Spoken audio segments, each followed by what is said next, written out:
Intergender wrestling, or man versus woman wrestling, is something that is fairly common on the independent scene or in any up and coming promotion.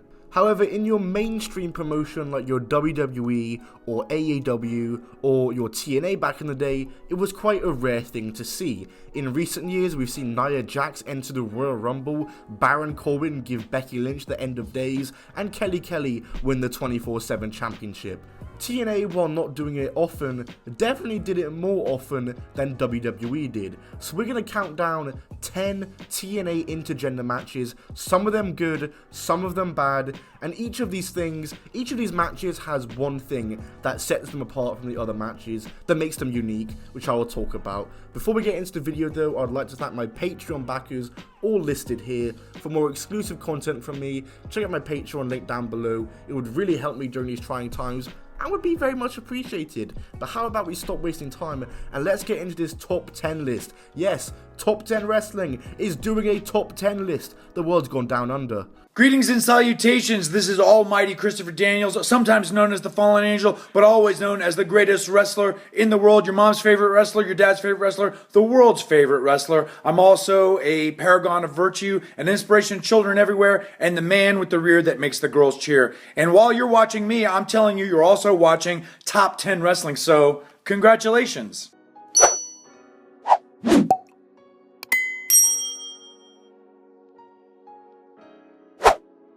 Number 10, the Bound for Glory 2019 Call Your Shot Battle Royal. This essentially was an intergender Royal Rumble, which in my eyes is actually a really cool concept. It had some really cool surprise entrants in this match. There was Sabu, Hornswoggle, and Tommy Dreamer, and a bunch of different people entering this match. Kylie Ray was also a surprise entrance. You also had Jordan Grace in there, Kiera Hogan, Jessica Havoc, Rosemary, Eddie Edwards, Mahabali Shira, etc, etc. And it was really cool seeing these different men and women mixing it up with each other that you would never expect to see. You know, especially like Kylie Ray and Madman Fulton. Yes, that actually happened. Number 9, Awesome Kong and BG James versus AJ Styles and Super Eric from TNA Sacrifice 2008. AKA the pay-per-view where the numbers don't lie and they spell disaster.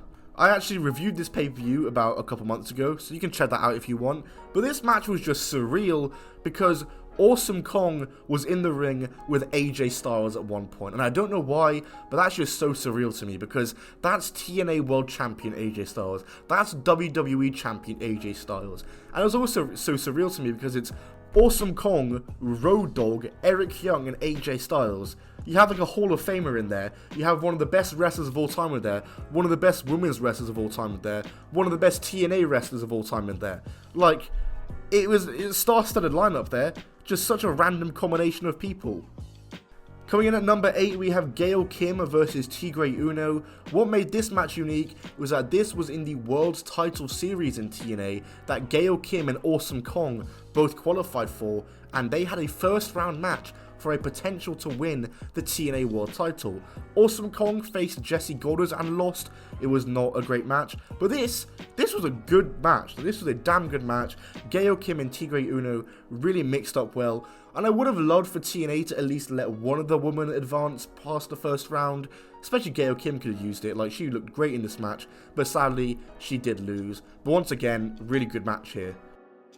Coming in at number 7, we have Tara versus Cody Deaner from TNA in 2009, which this match is unique because it's the first time in wrestling I've ever seen a male versus female worked MMA match.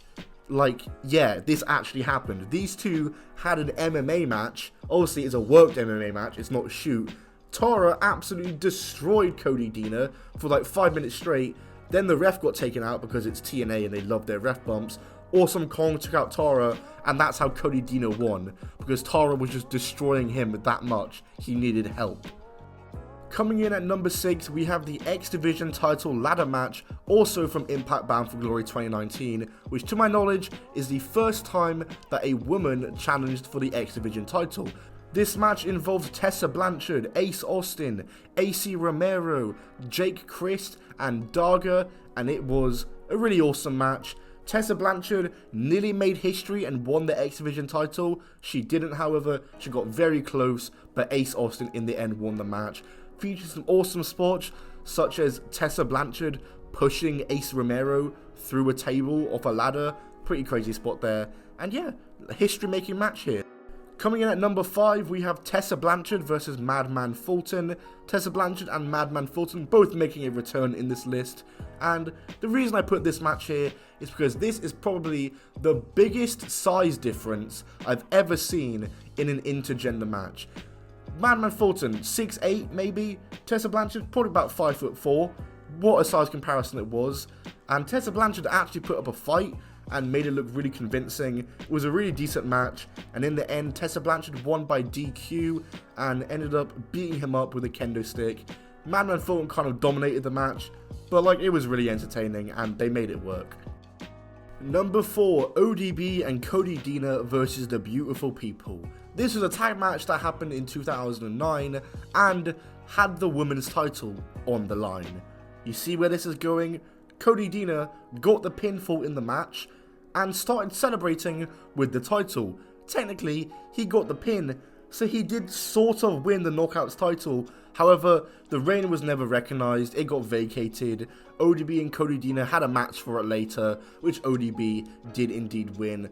But for a split second, it looked like a male had won the TNA Knockouts title, which would have been an absolute disaster, especially because most of the Knockouts at the time were probably better in the ring than Cody Deaner was. No offense, Cody, I like you, but no offense. Number 3, Abyss and Taylor Wilde versus Daffney and Raven from Slammiversary 2009. Where do I even get started with this match? This, if you know me well, you know this is one of my favourite TNA matches of all time. It's probably the most hardcore intergender match to happen in TNA. It featured lots of awesome spots, such as Daffney going through thumbtacks, Daffney going through a table, Daffney getting sandwiched by 2 baking trays. Wow, Daffney took a lot of bumps in this match, didn't she? But this match is awesome, one of my favourites of all time. So it's just a chaotic, hardcore match. The type of hardcore match that I absolutely love and adore. And all 4 people in this match did brilliantly. Number 2, Jeff and Karen Jarrett versus Kurt Angle and Chyna from 2011.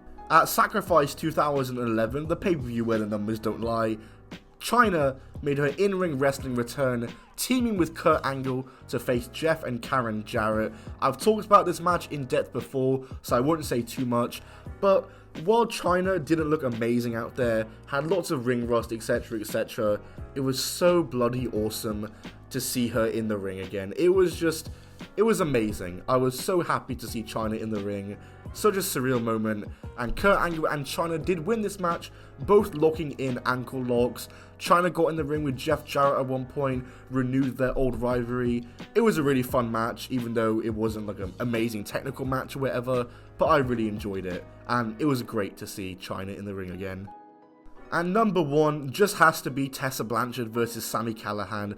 These two had 3 singles matches in Impact, the first one happening at Slammiversary, then the next one happening at Unbreakable, then the next one happening at Hard to Kill. While Sami Callihan won the first 2, Tessa Blanchard won when it mattered. She won the 3rd match, and this match was of course for the Impact World Championship, making Tessa Blanchard the first and only female to win a world title in TNA/Impact Wrestling, and probably the biggest female world title win in all of wrestling, no doubt about it. And also it's worth saying, all 3 of their matches were very brilliant. I wish Tessa had a better reign. It's such a shame that COVID had to happen while Tessa was in the middle of her reign, because now, you know, she got fired from Impact and had to vacate the title, and I think her title reign had lots of potential, so it's a shame, but hey, stuff happens. And that's it for this video, guys. Can you believe it? Top 10 Wrestling did a top 10 list. It's been so long since I've done one of these. By the way, guys, I still need to do an update video, which I guess I can talk about why I don't do top 10s anymore. I might post that tomorrow or the day after. I'll try my best. I don't want to like hurt my video schedule, because this is You know, I released a video 2 days apart, so my upload schedule is decent at the moment, even though I've only done 2 videos. I'm rambling though. Follow me on Twitter at Top 10 Wrestling. My Instagram is at Anton Bell. Check me out on Patreon, patreon.com/Top 10 Wrestling. Check out my podcast. Both are linked in the description. Like the video if you enjoyed. Comment down below what you want to see. Subscribe with notifications on so you never miss a video. I'll see you all soon. Goodbye and keep on rolling.